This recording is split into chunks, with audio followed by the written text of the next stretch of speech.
Loving God, loving people. Hello CLC.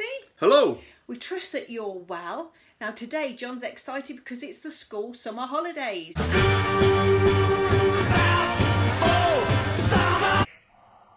And we hope that everyone that's been involved in homeschooling will feel released from the pressure, and I hope that you get lots of end of term gifts just like the teachers do. Absolutely fantastic. Yeah, we've been talking about the sort of things you love about going on holiday when you're a child, and now your priorities, they're so much different from your mum and dad. Yeah, so I loved going on donkey rides.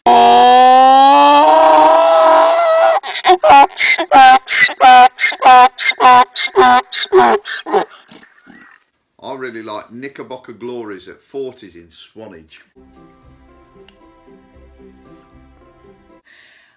Being buried in the sand was a particular highlight of mine. Yeah, and I really like buying a load of old tap with my pocket money. Yeah, Brilliant. Brilliant. Great days. And whatever the summer brings this year, we really hope that you will know the blessing and peace of God and still find time to rest and enjoy yourself. So to kick us off today, we have Phil with a worship song.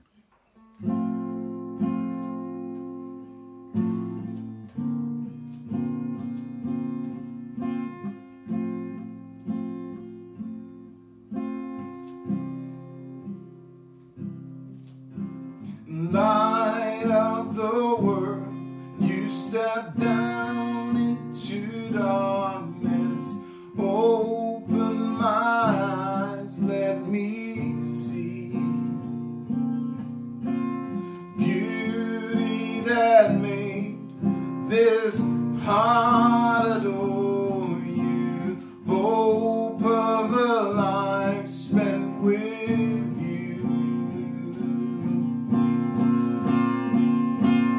Here I am to worship, and here I am to bow down, and here I am to say that you're my God. You're altogether lovely, you're altogether worthy, you're altogether wonderful to me.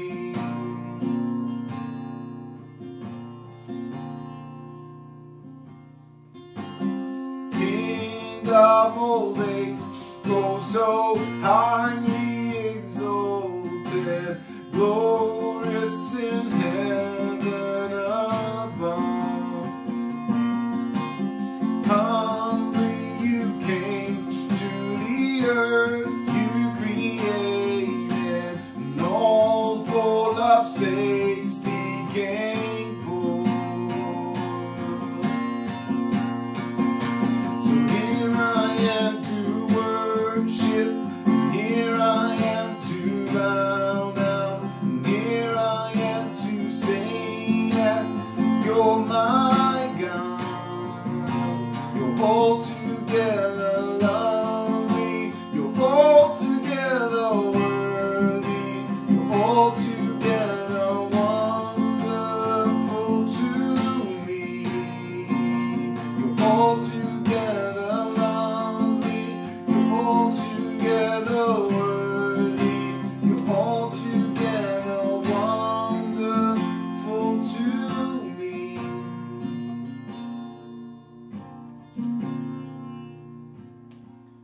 I'll never know how much it cost to see my sin upon that cross, and I'll never know how much it costs to see my sin upon that cross, and I'll never know how much it costs to see my sin upon that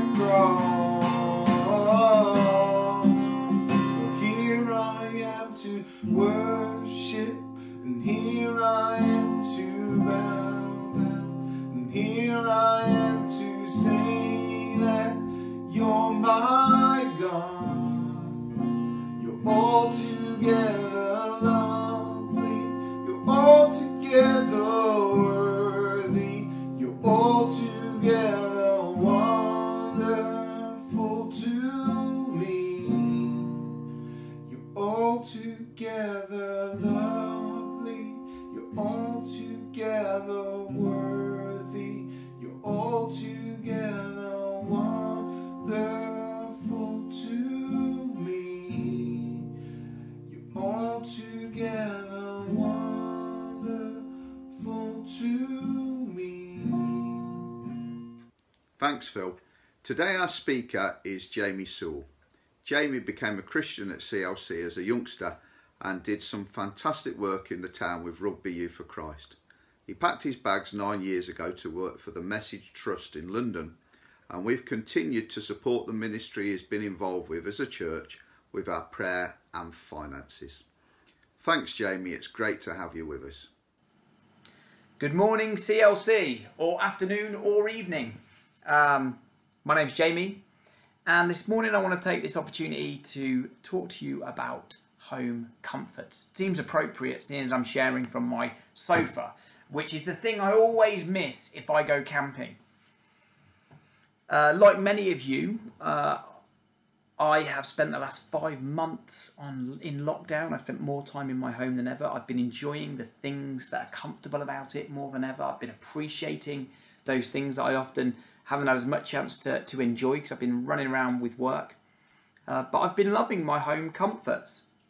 And it's made me reflect a little bit on my home growing up. I grew up in a lovely home, with lovely mum and dad who cooked for me, fed me, washed me clothes, gave me lifts, obviously paid my rent, looked after me.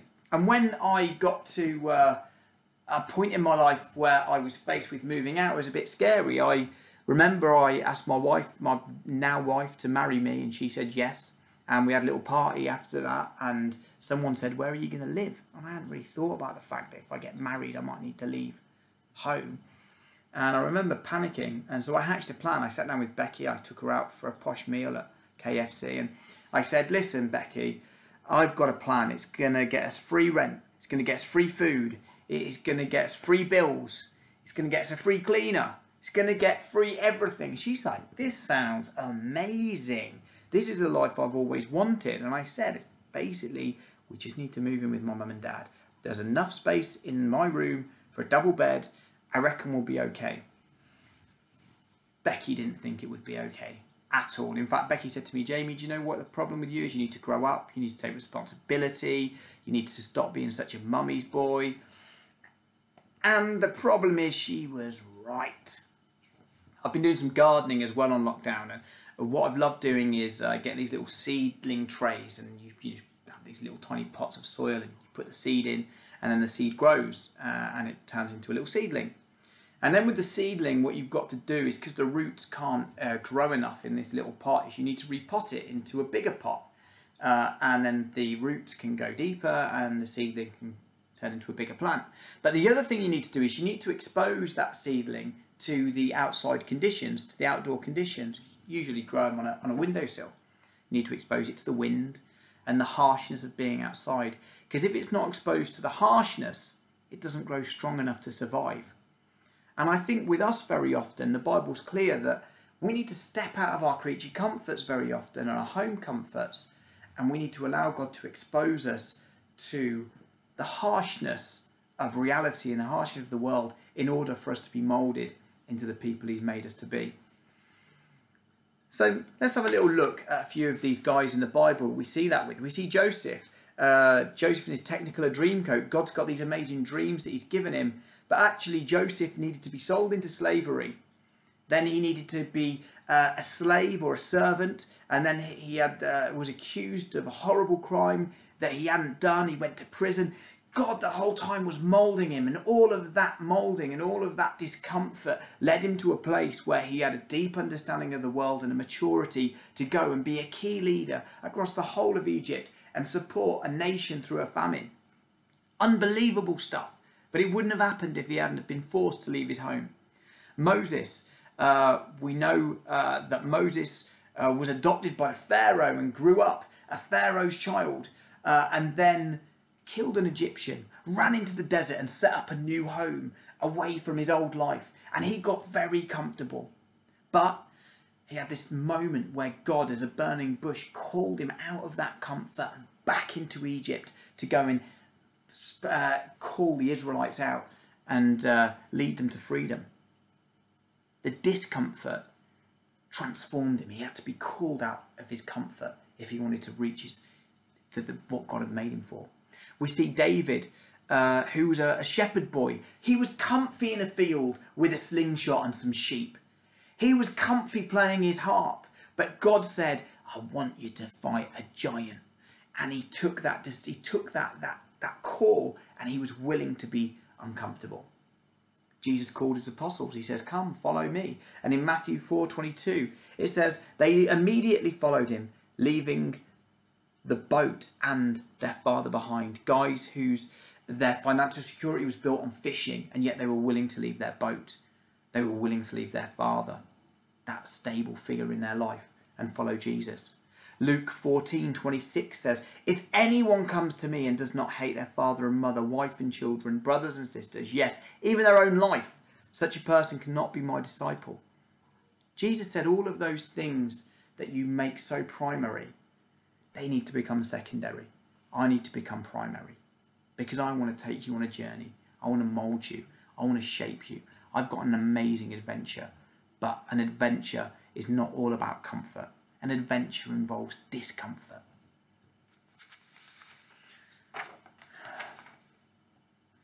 I want to read this quote. It's got from a guy called Richard Rohr, from his book called Falling Upward. It says, we are not helping our children always by preventing them from what might be necessary falling, because you learn how to recover from falling by falling. It is precisely by falling off the bike many times that you eventually learn what balance feels like.